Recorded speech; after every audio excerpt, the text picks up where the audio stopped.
USAA knows dynamic duos can save the day, like superheroes and sidekicks or auto and home insurance. With USAA, you can bundle your auto and home and save up to 10%. Tap the banner to learn more and get a quote at USAA.com/bundle. Restrictions apply. It's tax season, and at LifeLock, we know you're tired of numbers. But here's a big one you need to hear. Billions. That's the amount of money in refunds the IRS has flagged for possible identity fraud. Now here's another big number, 100 million. That's how many data points LifeLock monitors every second. If your identity is stolen, we'll fix it guaranteed. One last big number, save up to 40% your first year. Visit LifeLock.com/podcast for the threats you can't control. Terms apply. LinkedIn is pretty great at a lot of things, like helping you tap into the latest trends and insights in your field. We cannot stop your coworker from tapping her pencil. LinkedIn can help you find new jobs that align with your career goals. We cannot help you find the source of that weird smell in the office fridge. Ew. And while we can't stop your coworkers from bringing their hobbies into the office, LinkedIn can help you bring your career to the next level. LinkedIn is the network that works for you.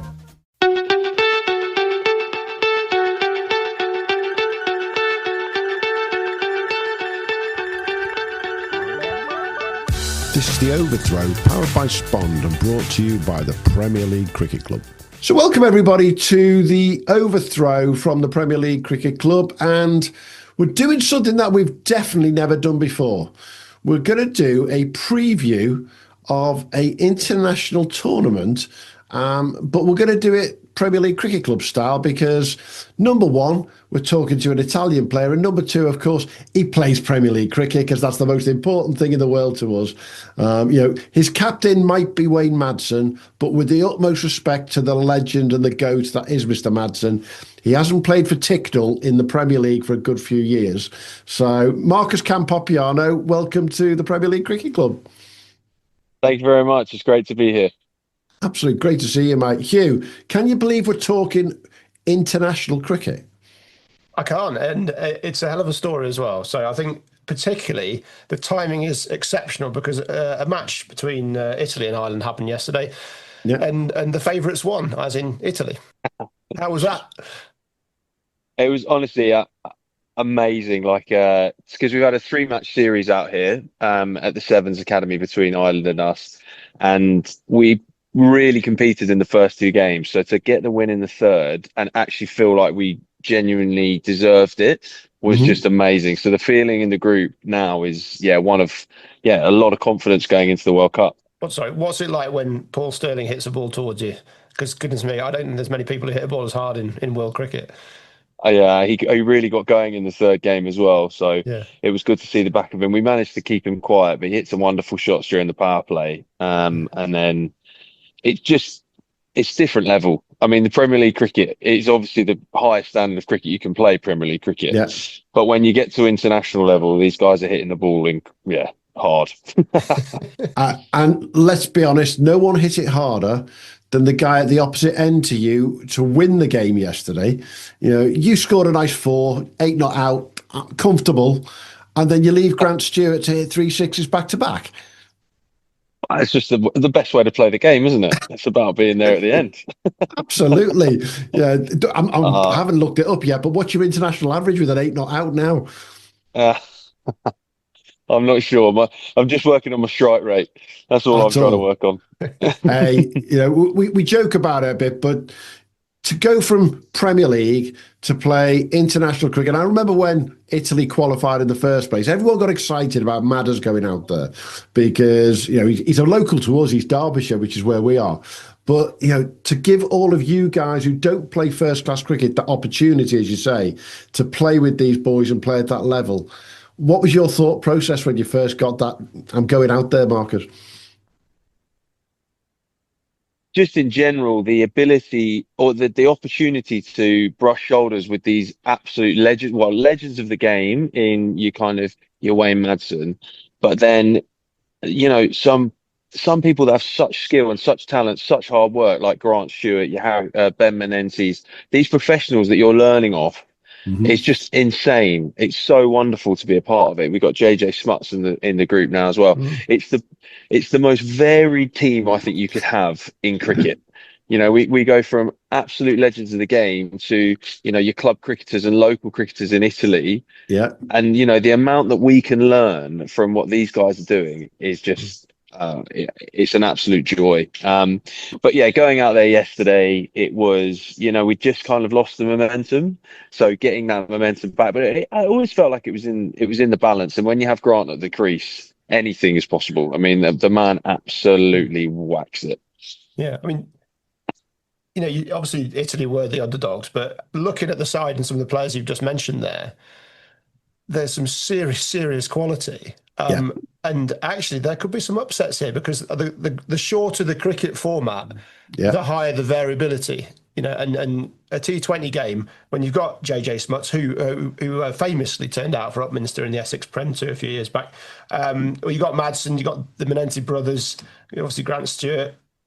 Is Emilio Gay going there? I know he's planning on playing. I'm not sure whether he's in the squad.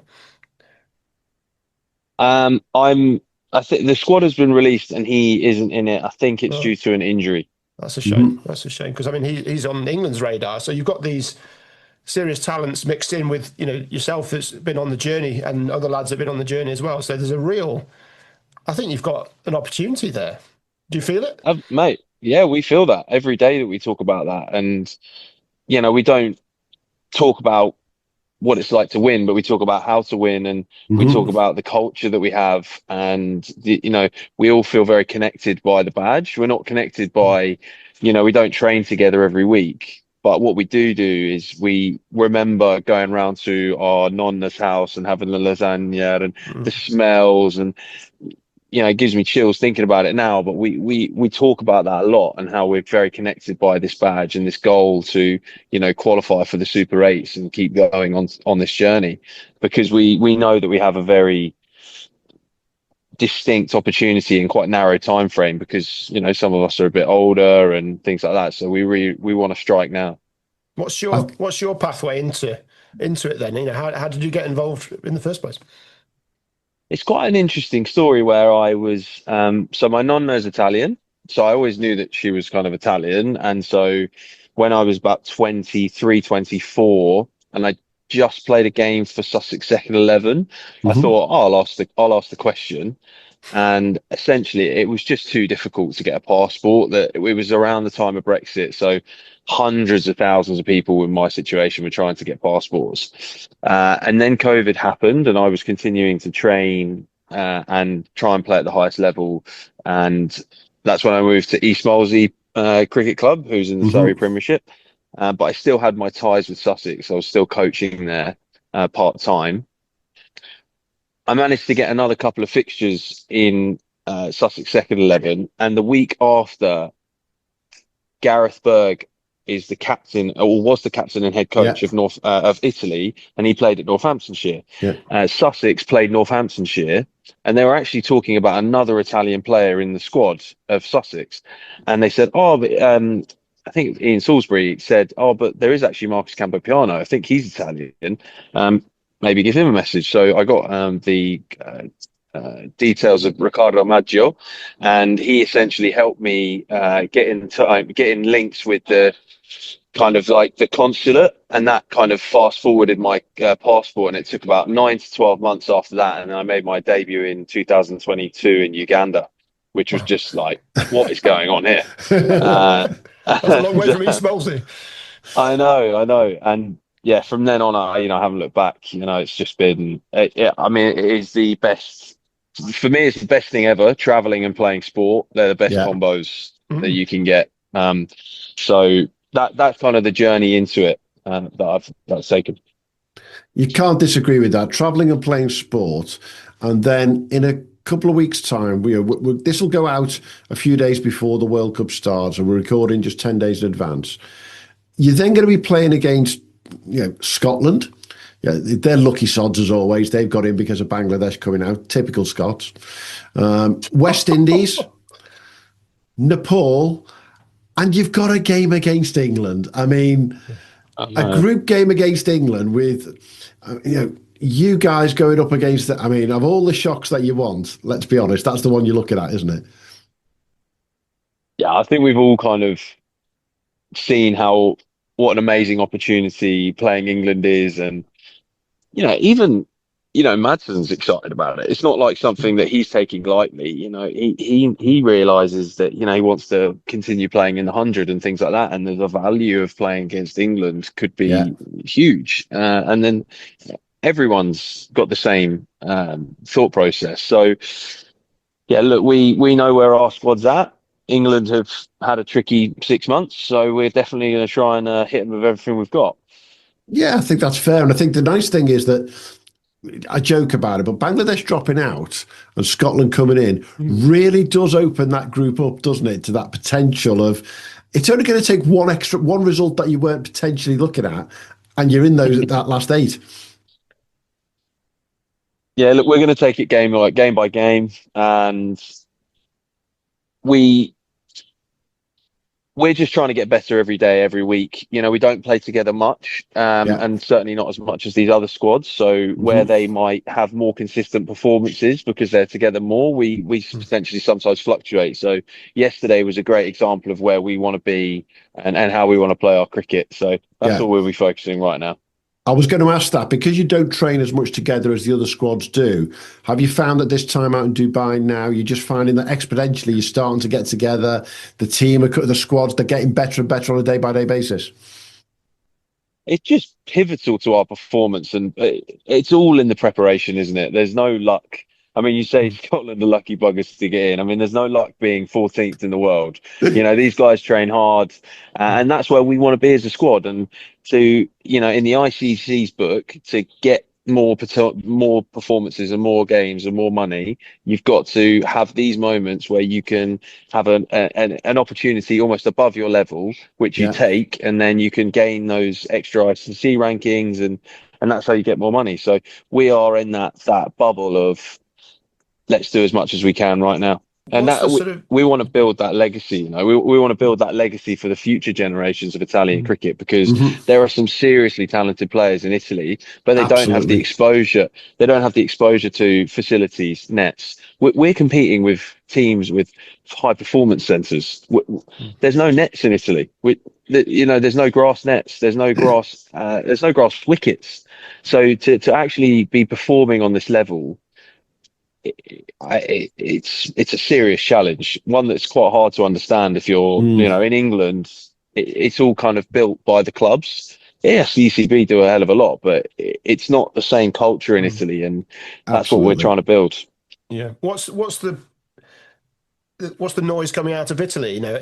Is there media interest? Is this going under the radar? How's it brewing over there? Well, I think they have confirmed that they're going to play the group games on Sky Italy, which is really cool. Sky Sports Italy. So, you could have, I'm not going to say millions, but you could have, hundreds of thousands of people watching us play cricket. I mean, you're going to be flicking through the channels. Oh, Italy are playing cricket. I'll watch that. They're on live sport. So that's like the first stage of all of this increased media. And, you just don't know what's possible from that moment on. The gathered interest, people playing more in schools, the people going to the clubs and saying, I want to play cricket. That's how these things start. Yeah, well, the big shift in sort of Southeast Asian population into Europe has had a huge impact on European cricket, hasn't it? And I've played with guys that played in Italy, and there's leagues springing up there. So hopefully this is something that a springboard for not only obviously the Southeast Asian population, but also the long time residents of Italy, that they can maybe join in as well, and it becomes something that gathers a bit of what's the term? Momentum. That's the one. I was looking for that word. Gathering momentum, and so that it becomes a bit more self-sustainable. Absolutely, and we're aware of the fact that we're a group of people from all over the world right now, and we want to give back to Italian cricket the opportunities that we've been given, so that these Italian cricketers, the local boys, have more opportunity to get better and better. Because trust me, the amount of exposure I've had to facilities and nets through Surrey Premiership cricket, through indoor schools, I'm at my level. These guys are at the same level, if not better, and they've got nowhere near the same exposure. Their ceiling is so high. Yeah, and Hugh and I have been big fans the last few years of European cricket and European Cricket Network. And, we've watched Italy beat England. Was it not last year, the year before in the T10 over in Spain? And you're right, there's a lot of bloody quality out there in the whole of Europe. So to see you guys come through, and let's be honest, anyone who follows European cricket is going to be backing you guys because you're going to be holding that flag effectively, aren't you? We need to see the Italian Cricket Federation. We need to see Italian cricket do well, just to support everything else that's going on in Germany, in France. It just helps to blow the whole thing up, doesn't it? Absolutely. And who doesn't love pizza, pasta, Colosseum, Rome? All of these things that are just so wonderfully, authentically Italian. We want to be everyone's second favourite country at the World Cup. Obviously you support your own one first, and then we want to be everyone's second one. We want to see how the Netherlands get on. We want to see how Italy get on because there's a lot of good players that we've seen come through ECN cricket who are going to be appearing there together with JJ Smuts, Wayne Madsen and all of these guys as well, aren't there? So the quality's there, and I think you've hit the nail on the head, Marcus. If these guys got the sort of training and coaching and just a net every now and again that you guys have been able to have in the UK, different ball game altogether, isn't it? I believe so, yeah. And the more help they get, the better they're going to get, and then the better Italian cricket gets, and as you said, the better Europe cricket gets. There's such an untapped potential and market within the Southeast populations, but Southeast Asian populations, but also, those people more locally based, and hopefully we can have, genuine Italians coming through the system in 20 years, however long it might be. Yeah. So I think probably the most important question I've got to ask is, how does facing somebody like Jofra Archer compare to George Elam at Spencer? Well, no disrespect to George, but I've also played against Jofra in the Sussex Premier League. Of course. So there we go. That game went quite well as well. You just won up the Sussex Prem over the Surrey Championship there. No, Surrey Championship, best league. But how does it? On a serious point, how does it compare? Are you able to prepare for somebody like Jofra? I'm doing my best. It's the wickets. The wickets are so different. It's a different game on these surfaces. The surfaces in the Surrey Premiership are actually very good compared to a lot of other leagues, but they're so much faster. They're so much faster. They're so much truer as well, which gives you a bit more back on the batting side. The Kookaburra ball doesn't move, whereas the Duke's just swinging all over the place forever. So that's better. So what you're saying is the Surrey Championship is harder than international cricket? Yes. You could have that theory that scoring 100 on 11 a.m. with a red Duke under a bit of rain, and you got a bit of hangover from the Friday night, is more difficult than international cricket. There is the headline straight away. But you know what? We agree on that because you're right. Surrey has good decks in comparison to maybe say the Midlands or going up north. And when you see some of the runs that some of these guys get up in the Northern Premier Leagues, and that variable bounce and that Duke's ball that's doing this, that, and the other. Yeah. At the end of the day, all you can do is play what's in front of you. You can't do anything else but that. And let's be honest, you're going to play some absolute top end players, but you're also going to play against players of similar levels to yourself when they come out in Nepal or Scotland, for example. So there's a level playing field for you there as well, isn't there? Potentially, I am. Kids, like the level is higher. It's incredible how the steps you can see, the striking and consistency of someone like a Grant Stewart is something I aspire to massively, and the size of him, the physical robustness, all of these things that contribute. Look, I'm trying to get as high as I can, but make no mistake, these guys are good for a reason.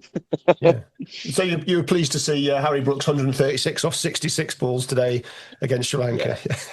I mean, that's the consistent ball strike. The talent is insane, and you got to think the bowling they're not missing with the ball at any stage. They're not missing, so he is creating that miss and capitalizing. And then it's in the field as well. I mean, the Island boys are very good in the field. You don't get easy ones, drop catches, and so scoring runs is difficult, and the fitness that you need, all of that stuff shots around the ground, the captaincy is of such a high level, the analysis, the analysis that goes into every game. It's funny, you kind of almost know it after playing in the Surrey Premiership for 5 or 6 years. It's like, oh yeah, well, he does this, he does that, he can't Exactly. sweep. But you only get one game here. You only get one game. You only get one game of analysis. You only get 20 overs to go, okay, well, I don't know if he reverse sweeps or scoops, or he goes this way and he goes that way. So the sharpness it goes up a level in that respect. Yeah, so from a day-to-day basis, you're learning all the time, aren't you? And you guys, by the sounds of things, are learning you're only going to get better with what you're doing.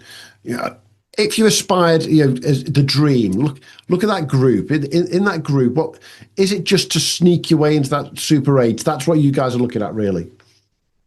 Absolutely, getting into the Super 8s would be a huge success. And once you're in the Super 8s, then you're thinking, well, the world's possible. Anything's possible, isn't it?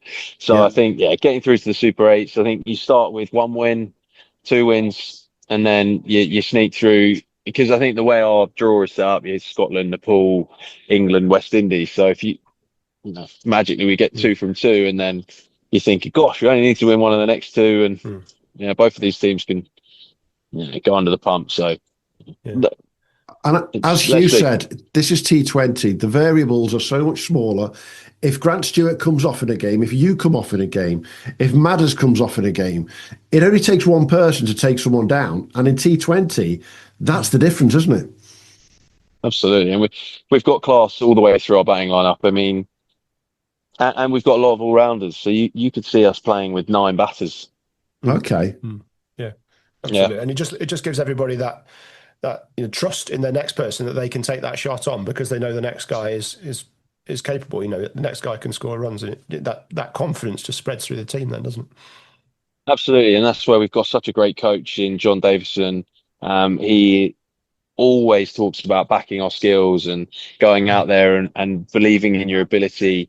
He always talks about, what does the team need from me? And we're fortunate because his coaching style really reciprocates the style of the team, and that kind of breeds into each other, and hopefully will result in high performance. What's the day job, Marcus? Because I hope they're flexible. You're a cricket coach? So I work full-time for Surrey Women's, and I coach the strength and conditioning. Brilliant. So I help with the physical performance of the players. So at the moment, I'm really fortunate to be on sabbatical. So beforehand, we've just flexed, and got some cover in and taken some holiday and bits like that. For this trip, we had some preparation in November, so they've actually brought someone in on a kind of a short-term contract to fill my role. And I feel incredibly privileged, once to work at Surrey, but then to also have the opportunity to come out and do something like this. It's almost unheard of when you're thinking about actually winning games of cricket, and then you think, well, hold on a minute, I'm actually just a full-time employee at a normal job, and I'm trying to, the expectations you put on yourself are just so outrageous. It's like, why didn't I just go out there and score 30 runs off 20 balls against Ireland? Oh, well, probably because they're full-time professional training every day, and you've got a day job, mate. And now that's the big one. You've hit the nail on the head. Full-time professionals training every day. Now, for the last couple of years, I've been involved in working with the Challengers organisation, bringing NCCA players and the guys who sort of not quite made it then. I'm a big believer, I'm sure you'll back us on this. We think there's probably in every single Premier League club, and definitely every NCCA county, you could name half a dozen players that if they got to train every day, got to work with coaches every day, they could make this first-class game, couldn't they?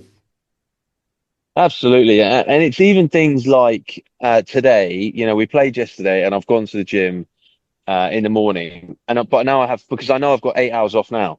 Yeah. Whereas if you're going to work from 9 till 5, I mean, I would do a lot of evening work as well. So you've got no time to relax, no time to switch off. So everything you're doing is adding stress. And we all know that when you're stressed, you're not the best version of yourself. There's a level of stress that is beneficial, but once you're past that point, a lot of it's detrimental. So that for me is the big shift. Even over the last 3 weeks, I've just had the opportunity to train and play and relax and gym and run. And I'm hoping that my performance is increasing. And I always feel, I mean, I was in the same boat for years, and I always feel that these NCCA players, there's so much talent in that group. I was at Oxfordshire for 2 seasons, and the talent it's there. It just needs to be tapped into. And I love this challenges stuff. I think it's such a great opportunity for those younger players. But balancing it all with work and aspirations and money, it's really hard. And I don't envy these people that are on that journey, but also you learn so much about yourself. And I wish you could have snapped your fingers at academy level when you were there. But I personally wasn't I didn't get my second team debut till I was 24. So that's quite late in terms of like when other people, they're 17, 18 getting these opportunities. And I played my second game when I was 26. So I was very late bloomer into this kind of this ability sphere. So I'm super fortunate I get to play for Italy. But otherwise, you just can't keep up. The game is too complicated. There's too many bits to it. Yeah. So what a wonderful thing you can take back, into your day job, though. This experience, obviously from your coaching experience in S&C, but by sort of working your way into the game at a late stage, and then also picking these up to take that back, you've got such a rounded view of the game. I think for people that it just comes easy to, some of the guys you're playing with, they're obviously just born cricketers, aren't they, from day one? And I won't say they didn't work hard, because I suspect they all worked incredibly hard, but they were on that path very early. Whereas if you've come the hard way, like you have, you're going to appreciate it more potentially. No, I appreciate your words, Hugh. I think that's certainly something. I've got 2 goals at the moment. It's leave a legacy for Italian cricket, and leave the shirt in a better place. And the second one is improve my ability as a practitioner, because I believe that everything that I'm doing right now, I'm learning more about my job. I'm hoping that in a few years' time, my portfolio is going to look quite robust, that I could go into a professional county and manage a strength and conditioning program, and hopefully I feel like I'm on the right direction. And I think being around other people that are professionals, you get that taste for it, and you understand what they need. So I'm hoping that my life has always been very intertwined. So there's lots of competing factors, and this is just another one. And that's why I've started this like Coach Campo page to try and outline this journey of like, why would you trust me? Well, because I'm doing all of the same stuff, and I believe in what I'm doing, and I've done this over a long period to hopefully put myself in the best position to play in a World Cup, which is quite rare in my kind of in my sphere. So who knows if it'll all pay off. If someone tries to strut about the place down at Surrey, I've done this, I've done that, you can just go, played in a World Cup, mate. Well, I haven't yet, so we'll just keep plodding along, keep trying to do the basics well.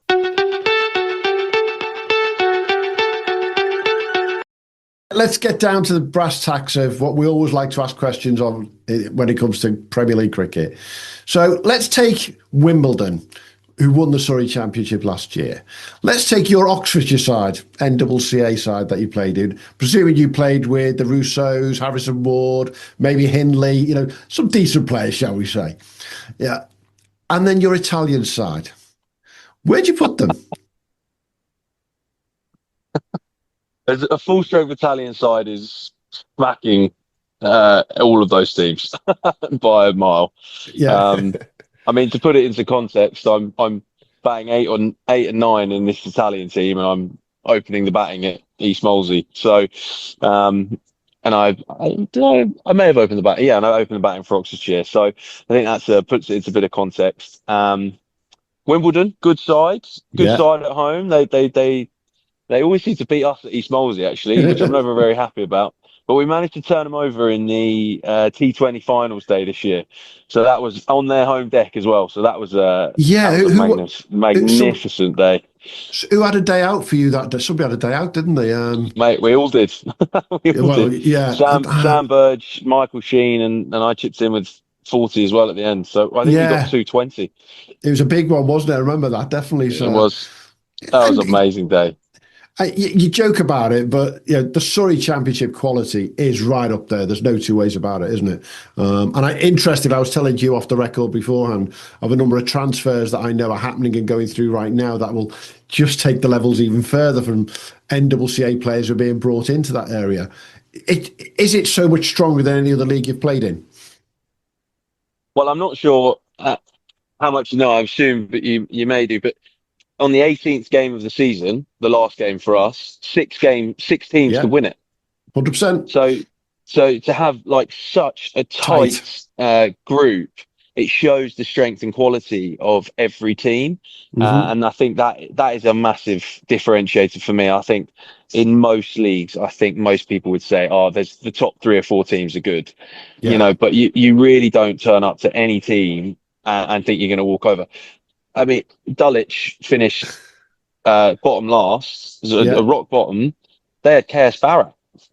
But hang on. Don't talk to us about KS Barras. He started the season like an absolute rocket and then basically wasted his time for the rest of the season. Do you know what the problem was, though? The main problem was he was supposed to have a chat with us and he binned us off, didn't he? Got rid of us. I'll do it. And then see what happens. See what happens if you don't talk to us. See, now you're well set. Absolutely. Hopefully. This is the reason why I'm on this call. And then you put Spencer, who weren't in the top 6 in that last game of the season. They lost to Dulwich twice. If they beat Dulwich twice, they would have won the league. So that's how close it all is. And then anyone who's not got a good team gets an unbelievable overseas. So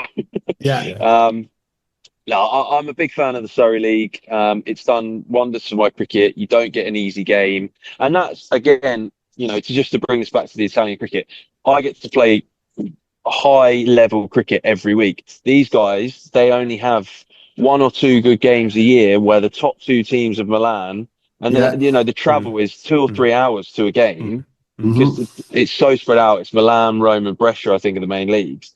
But they haven't got any good cricket that they play week in, week out. So the bowlers don't have to put themselves under so much pressure every week. The batters don't have to put themselves under pressure so much.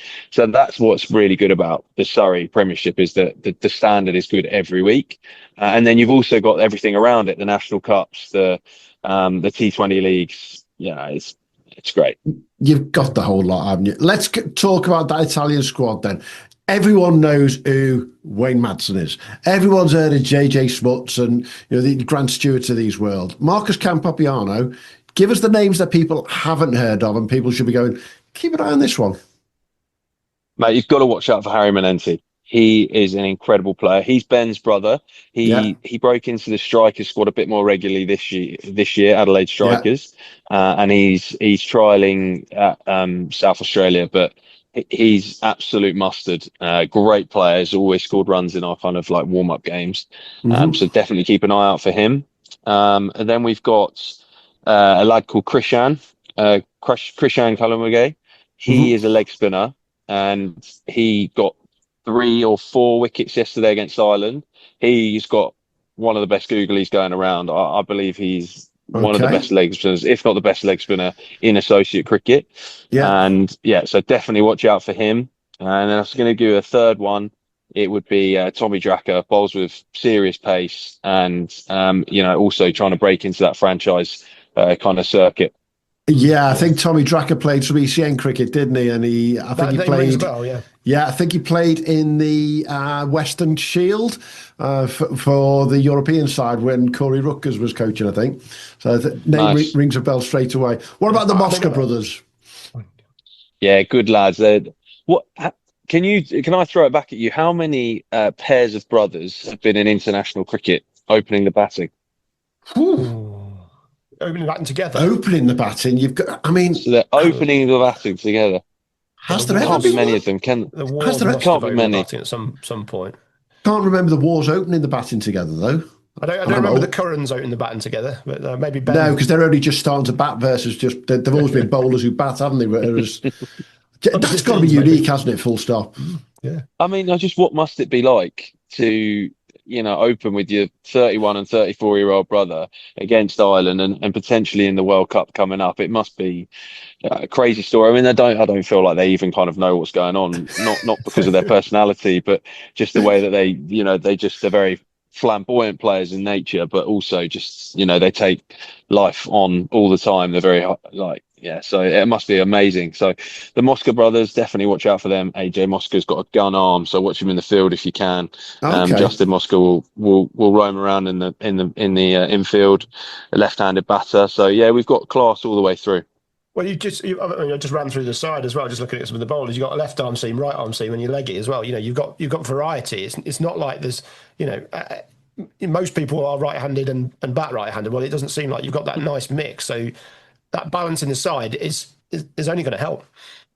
Yeah, and they talk about in T20 cricket having as many different options as possible rather than the 4 best bowlers. You need the 4 most different bowlers or 5 most different bowlers. So, I think we've covered them all at the moment because we've got left arm spinning Smuts, right arm spinning Ben Menensi, right arm leg spin, left arm seam, right arm seam. And then Jasperi is, who we haven't mentioned, is also a wonderful seamer with a great leg cutter. So, we've got loads of different skill sets, which is really exciting. Yeah, isn't it funny? If you think 20 years ago, we'd never talk about players this way because you'd be trying to keep secrets from the opposition. But these days, there's that much bloody video out there. They can see what they're doing in the first place, can't they? So everyone will know. Vinny Sandu's been selling European cricket rights to Australian cricket, ECB. Vinny's done a great job. If Josh Butler's still watching by minute 40 of this interview, then maybe I have given away some secrets. No, I think the analysts will be having a close look at everyone. You know what they're like. It's. I mean, I've done some analyst work in the last year myself, and I'll sit there doing my job, and then you'll see that even a county with 3 or 4 analysts doing it. So God knows what England have got doing. I'm having a look at that, ready for this. And when you come to the big boys like India, I think there's an analyst per player almost, isn't it, to show what's going around. You talk about the big boys, though, but it is an opportunity here to put your name in lights for a franchise gig. I mean, there are so many franchise leagues popping up around the world, and there are not enough cricketers. It's the same players popping up left, right and centre. And it doesn't have to be the IPL. There's money to be made in all sorts of parts of the world. So it's a huge opportunity for yourself, Marcus, if you fancy it, but also the guys in your team to just put their name in lights.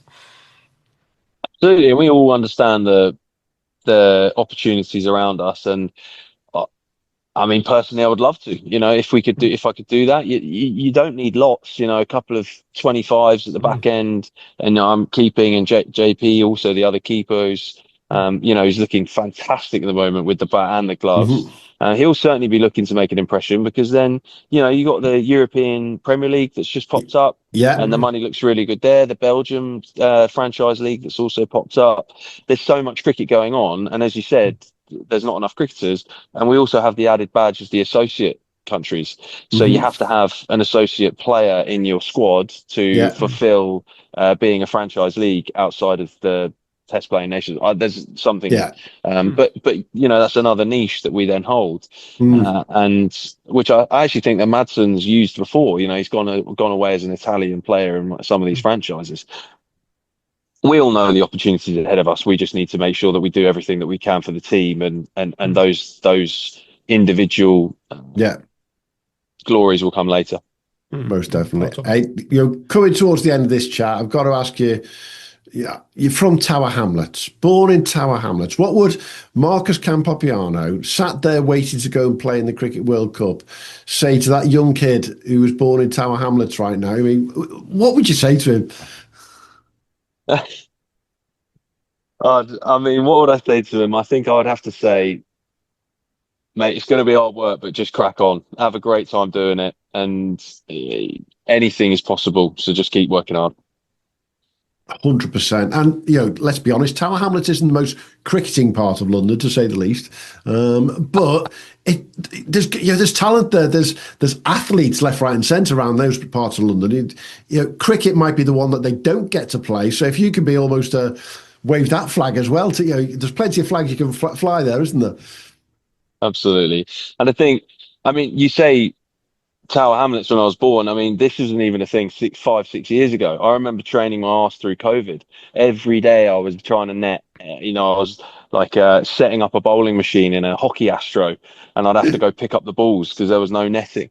And, you know, I was doing this day on day, and I didn't know that this was going to be possible. But now you look back at that individual and think, yeah, thanks for that. Appreciate that hard work. 100%. You loved it, though, really, didn't you? You wouldn't have wanted to do anything else. It's not unless you love it. You're not sticking balls in a bowling machine on a hockey astro, are you? We all love it, really. We do. Definitely. Hey, it's been great catching up, Marcus. Appreciate you taking time out of the schedule, because obviously we know how busy you are in that build up to the World Cup. You're right. Everyone's going to have a second team. We know who ours is. There's no two ways about it. To have a Premier League players playing in there, to have our captain from down the road, Wayne Madsen, leading the side. It's just full of stories, isn't it? It's the whole team's just full of stories. It's brilliant, absolutely brilliant. And I think there's more stories to come. Give our regards to the squad, give our regards to the boys, and just say good luck. Look forward to seeing how you get on, and fingers crossed we've got something to celebrate during that tournament with you, Marcus. Guys, it's been a pleasure chatting with you, and thanks for your support. We'll do you proud. Absolutely. Keep in touch, mate. Ciao. Thanks for listening to the Premier League Cricket Show. If you haven't already, make sure to hit that subscribe button so you don't miss out on future episodes and stay updated on all the latest news, views and discussions from around the Cricket Premier Leagues. And be sure to follow us on X, formerly known as Twitter, and Instagram at TPL Cricket Show on both. Join the conversation, share your thoughts and connect with us and your fellow Premier League cricket fans. And hey, if you enjoyed the show, why not show us some love? Leave us a 5-star review on your favourite podcast platform, as it helps other potential listeners to find us when they're searching for cricketing podcasts. Thanks again for being part of the Premier League Cricket Show family, and until next time, have a good one.